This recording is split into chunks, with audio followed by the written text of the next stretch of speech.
Cars are the heart and soul of Forza Motorsport 4. At Turn 10, we're passionate about bringing the most incredible cars to your garage. But before we do that, we have to travel the world, collecting, researching, and sourcing these cars for use in the game. The process starts with design announcing a car. From there, I go to clubs, look for sale ads or dealerships. And sometimes there's people I've already met, but at the end of the day, these guys are car guys. They're open to it, and they enjoy sharing their car. And for Forza 4, that car is their car. It's going to be in there forever, and it's something you can't take away from that car owner. And those car owners, I think, really enjoy that. That'd be like the highlight of my life. Some of my MMA fans driving my car from Forza. If it makes it, I'd be happy. If not, it'd be like, okay, next time I try.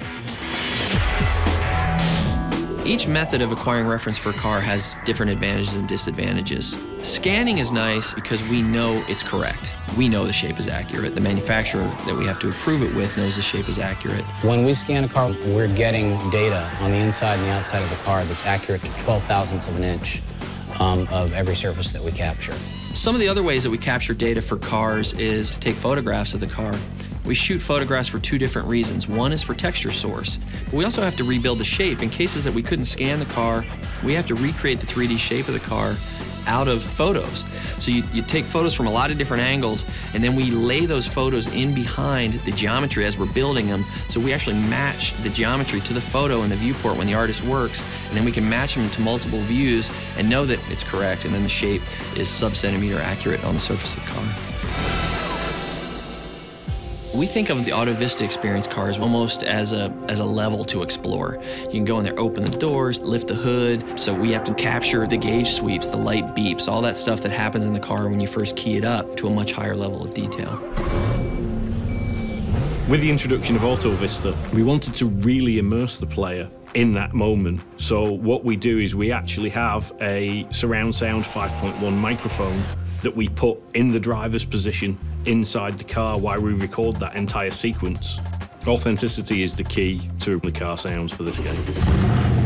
If you just sit there and rev a car in neutral, the engine, it sounds okay, but it doesn't sound like it does when it's under load, when it's being stressed. So we actually strap a car to a dynamometer, which is a way to measure horsepower, but what it does is it simulates in a static environment the engine being under load. So we run the car through the gears and we get a very accurate sound that way.